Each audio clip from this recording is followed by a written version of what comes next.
Salema. Merci, Monsieur le Président. Charles Townes, in describing the discovery of the laser, showed how much that discovery depended on a massive amount of research on atomic spectroscopy and the study of atomic beams, work seemingly of little commercial use. Cette observation rapportée dans la revue Physics in Canada l'été dernier se trouve au cœur du débat sur l'innovation au Canada. L'institution scientifique canadienne la mieux connue est sans doute le Conseil national de recherche du Canada. Le CNRC est responsable d'avoir produit l'un des plus grands symboles de la prouesse scientifique canadienne, le bras canadien. Au mois de mars, le ministre d'État aux sciences et technologies a annoncé qu'il restructurait en profondeur les activités du CNRC. Dans un discours prononcé devant les membres du Club économique du Canada à Ottawa le 6 mars dernier, il a déclaré que le Conseil national de recherche du Canada serait, il espérait, un guichet unique, 1-800 répondants « J'ai une solution pour vos problèmes d'affaires ». Le ministre d'État aux sciences et technologies doit comprendre que le CNRC est plus qu'un simple comptoir du bureau en gros. Le Conseil national de recherche du Canada joue un rôle crucial dans la culture scientifique canadienne. Il est un symbole de notre engagement à l'avancement de la science. Entre 2007 et 2012, le gouvernement a graduellement resserré le financement de base des 3 conseils subventionnaires, le CRSH, le CRSNG et les IRSRC. La recherche en sciences sociales a été réduite de 10 ou 40 millions et la recherche en santé de 4 ou 41 millions, d'après le mémoire de l'Association canadienne des professeurs d'université déposé aux consultations prébudgétaires.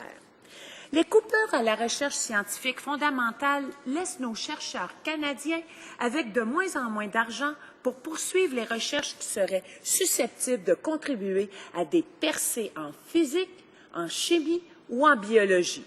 En somme, l'innovation ne devient pas plus facile, mais plus difficile.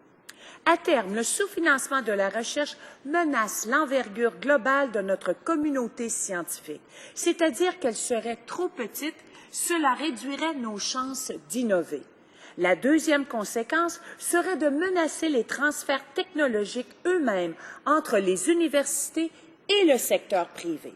Le tuyau de la commercialisation a 2 embouchures et rien ne peut sortir à la fin si l'on en assèche la source. Autrement dit, il faut de bonnes idées pour les commercialiser. La troisième conséquence de la politique scientifique du gouvernement est de créer une nouvelle fuite de cerveau au Canada, comme l'explique aussi le vice-président de la recherche à l'Université de Colombie-Britannique dans Research Money. Et je cite, « We're now starting to lose talented mid-career researchers to the EU. The EU framework program, France and Germany are all increasing their basic research envelope. Germany is increasing funding for basic research by 5%. These are huge increases in funding. The European country can do targeted recruitment, and they are making spectacular offers. That's my main concern. Canada has built a very strong university research community, and I don't want to see it taken apart by foreign competition. End of quote. Alors, Monsieur le Président, j'aimerais poser la question suivante. Est-ce que les 67 millions de dollars annoncés dans le budget de 2012 pour la restructuration du Conseil national de recherche vont servir à payer les primes de départ de la crème des chercheurs canadiens? The Honourable Parliamentary Secretary to the Minister of Industry. Well, thank you, Mr. Speaker. Thank my honourable friend for the question. Mr. Speaker, our government has shown a strong and long-standing commitment to science and technology since the release of our S&T strategy in 2007. The strategy recognizes the important link between knowledge and the capacity to innovate in the global economy. And more important than simply having a strategy, we're taking action. Economic Action Plan 2012 builds on this foundation, creating a comprehensive and forward-looking agenda that will deliver high-quality jobs, economic growth, and sound public finances. It builds on our positive record of achievement to help further unleash the potential of Canadian businesses and entrepreneurs to innovate and thrive in the modern economy to the benefit of all Canadians. Mr. Speaker, by focusing on the drivers of growth and job creation, innovation, investment, education, skills, and communities, we'll solidify, strengthen, and draw upon the Canadian entrepreneurial spirit as the driving force behind Canada's economy. Supporting publicly funded research is important to this government. Our government's spending on science and technology for fiscal year 2011-12 is expected to exceed $11 billion. Sadly, the opposition continues to oppose every investment that our government makes in science and technology. Our government's investments help support world-class Canadian research and help us achieve key social goals such as improving public health, building a strong and vibrant economy, and ensuring a clean and healthy environment for future generations. But, Mr. Speaker, we recognize that despite high levels of federal support for R&D, Canada continues to lag in business R&D spending, commercialization of new products and services, and thus productivity growth.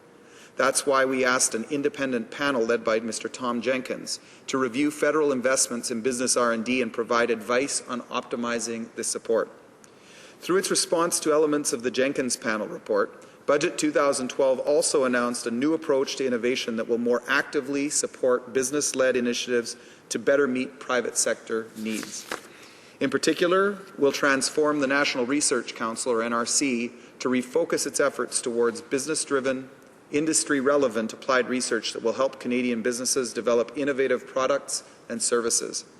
The model being developed will be built on proven approaches used by successful global innovation players, carefully adapted to the Canadian reality.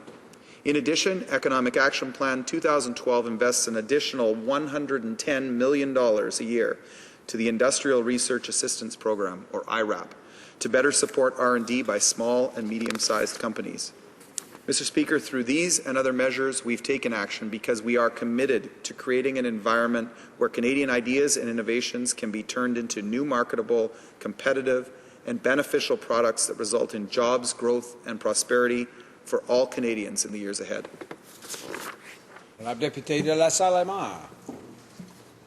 Le CNRC joue un rôle essentiel pour stimuler l'économie canadienne, mais le NPD craint que le gouvernement ne retire complètement la recherche fondamentale de son énoncé de mission.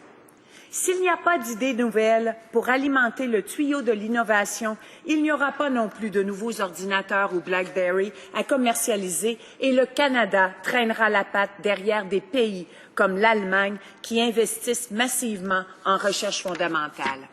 À la conférence de l'American Association for the Advancement of Science, à laquelle j'assistais en février dernier, Mike Lazaridis, le cofondateur de Research in Motion et l'un des plus grands entrepreneurs canadiens, a fait une allocution passionnée sur la curiosité qui anime les chercheurs et l'importance pour tout gouvernement d'appuyer la recherche fondamentale. Il était clair, c'est en laissant les chercheurs poursuivre leur curiosité qu'on favorise l'innovation. Ma question est simple. Comment le gouvernement pense-t-il stimuler l'économie en enlevant la recherche fondamentale du mandat du CNRC? Est-ce que le gouvernement comprend vraiment ce qui alimente l'innovation? The Honourable Parliamentary Secretary. Well, Mr. Speaker, with respect to the honourable member's question about the National Research Council and the encouragement of innovation in Canada, this government has a proven track record of action that we've continued through Budget 2012. In fact, Economic Action Plan 2012 invests an additional $110 million per year to the Industrial Research Assistance Program to better support R&D by small and medium-sized companies. And, Mr. Speaker, Economic Action Plan 2012 also proposes $67 million in 2012-13 to support the NRC in refocusing its efforts towards business-driven, industry-relevant applied research that will help Canadian businesses develop innovative products and services. Together, these investments will help us create a comprehensive and forward-looking agenda that will deliver high-quality jobs and economic growth. And I welcome any ideas the honourable member may have to help us build on our momentum. Thank you. La motion pour autant que la Chambre s'adjoint